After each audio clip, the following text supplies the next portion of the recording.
নিজেই নিজেকে ধ্বংস করছে ডোনাল্ড ট্রাম্প। এবার মার্কিন মুলুকে কোণঠাসা হচ্ছে মার্কিন প্রেসিডেন্ট ডোনাল্ড ট্রাম্প।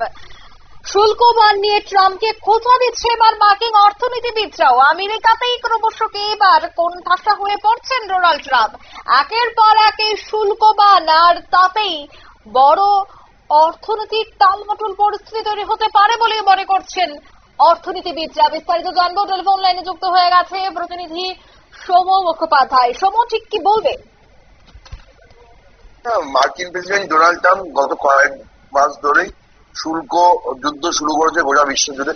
বিভিন্ন দেশের ওপর অতিরিক্ত শুল্ক চাপাচ্ছে, সেই নিয়ে একটা রাজনৈতিক টানাপোড়েন তৈরি হয়েছে। বিভিন্ন দেশের বিরোধিতা করতে আরম্ভ করছে ইতিমধ্যেই। এই বিষয়ে রাশিয়া, চীন, ভারত এবং ব্রাজিল মুখ খুলতে শুরু করেছে। আর এর মাঝেই মার্কিন প্রেসিডেন্টের বিরুদ্ধে মুখ খুললেন প্রখ্যাত মার্কিন অর্থনীতিবিদ তথা জন হপকিন্স বিশ্ববিদ্যালয়ের একজন অধ্যাপক স্টিভ হাঙ্ক। তিনি এই বিষয়ে একটি সাক্ষাৎকারে উল্লেখ করেন যে শুল্ক নিয়ে মার্কিন প্রেসিডেন্ট যে সিদ্ধান্তগুলো নিচ্ছে তার কোনো সার্বত্তা নেই।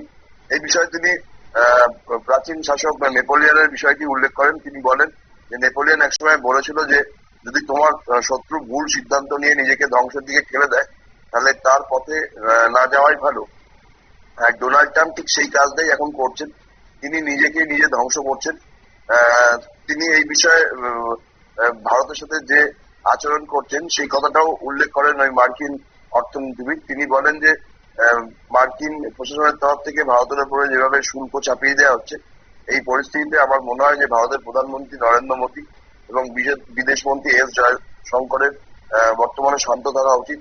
তাড়াহুড়ো করে কোনো পদক্ষেপ গ্রহণ করা উচিত নয়, কারণ মার্কিন প্রেসিডেন্ট ডোনাল্ড ট্রাম্প যে বাণিজ্য নীতি নিয়ে চলছেন এটি অত্যন্ত দুর্বল এবং খুব শীঘ্রই তা ভেঙে পড়বে।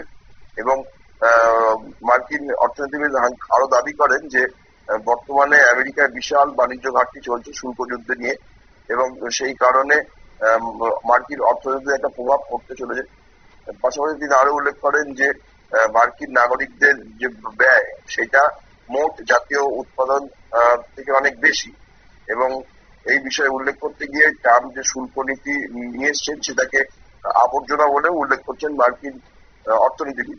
তার কথা যে ইতিমধ্যেই এলান মাস্ক সহ রিপাবলিক দলের মধ্যেই মার্কিন এই শিল্পনীতির বিরুদ্ধে একটা প্রতিবাদ সংগঠিত হচ্ছে, এবং যত অন্যান্য দেশগুলোর কাছ থেকে প্রতিক্রিয়া পাওয়া যাবে সেগুলো যত নেতিবাচক হবে ততই মার্কিন প্রেসিডেন্ট নিজের দলের অভ্যন্তরে তথা মার্কিন প্রশাসনের মধ্যে চাপের মধ্যে।